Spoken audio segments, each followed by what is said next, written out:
Assalamualaikum warahmatullahi wabarakatuh. Perkenalkan, kami dari kelompok 7 PMM 1 yang beranggotakan Najwa Aulia Mahatma Huta Galung, Najla Ayu Cantika, Windy Anissa Husnida, dan Siti Nurhidayah Harhab. Di sini kami akan membahas mengenai kinematika. Nah, kinematika ini terbagi menjadi 5. Yang pertama ada pengertian gerak, yang kedua ada besaran-besaran gerak, yang ketiga ada gerak lurus, yang keempat ada gerak parabola, dan yang kelima ada gerak melingkar beraturan.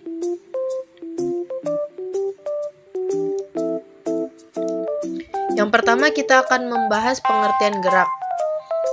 Pengertian gerak ini terbagi menjadi 2. Yang pertama ada kerangka acuan dan posisi. Nah, kerangka acuan dan posisi ini adalah sistem yang digunakan untuk menentukan posisi. Contohnya berupa titik tetap seperti bumi atau objek lain.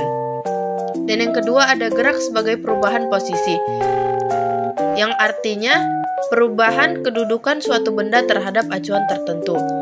Contohnya ilustrasi seperti bola yang digulir. Kemudian ada besaran-besaran gerak. Besaran-besaran gerak ini terbagi menjadi 6. Yang pertama ada perpindahan jarak.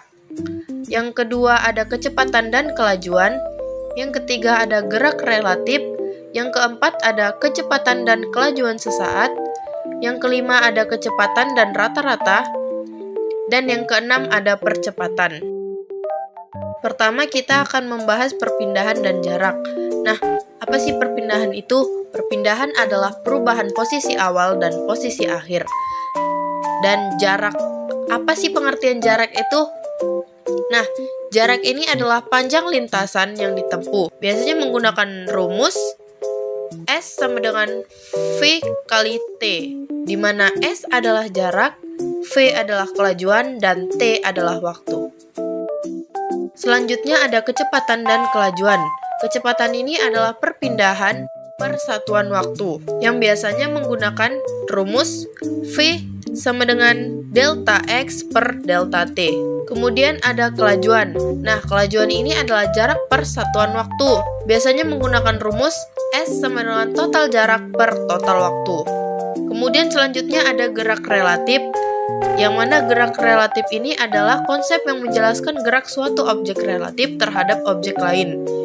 Biasanya menggunakan rumus V relatif sama dengan V1 kurang V2. Selanjutnya ada kecepatan dan kelajuan sesaat. Yang pertama ada kecepatan sesaat. Kecepatan sesaat ini adalah kecepatan pada waktu tertentu. Nah, biasanya dia menggunakan rumus kecepatan sesaat adalah limit dari perubahan posisi delta S dibagi dengan perubahan waktu delta T saat delta T mendekati 0. Kemudian selanjutnya ada kelajuan sesaat. Nah, kelajuan sesaat ini adalah kelajuan pada suatu waktu tertentu. Selanjutnya ada kecepatan dan kelajuan rata-rata.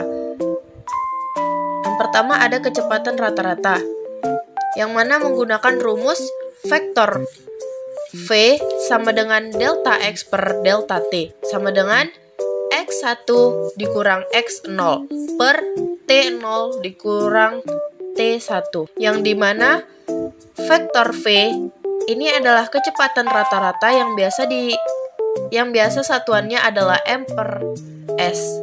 Kemudian ada delta X, yang mana ini adalah perpindahan yang satuannya itu M. Kemudian ada delta T, yang artinya yang satuannya S. Kemudian ada kelajuan rata-rata, yang biasa menggunakan rumus vektor V sama dengan X per T, yang mana vektor V ini adalah kecepatan rata-rata yang satuannya ialah meter per sekon. Kemudian ada X, yang mana itu adalah jarak total yang satuannya ialah M.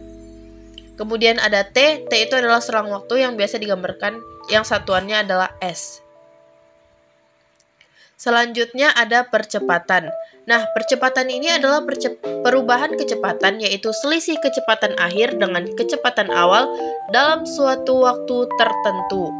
Yang mana rumusnya itu ada dua. Yang pertama, vektor A sama dengan delta vektor V per delta T. Dan yang kedua ada vektor A sama dengan vektor V T dikurang vektor V 0 per delta T. Kemudian selanjutnya ada jenis-jenis gerak lurus. Yang pertama ada gerak lurus beraturan, yang mana ini adalah kecepatan tetap. Contohnya ialah mobil yang melaju di jalan raya dengan kecepatan konstan, yaitu kecepatan tetap. Yang kedua ada gerak lurus berubah beraturan, yang mana ini adalah percepatan tetap.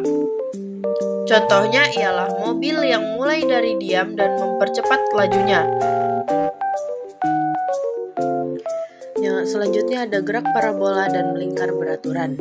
Yang pertama ada gerak parabola, yang mana gerak parabola ini adalah gerak objek yang mengikuti lintasan parabola, yang mana ia dianalisis oleh pengaruh terhadap gravitasi, sudut lempar, dan kecepatan awal.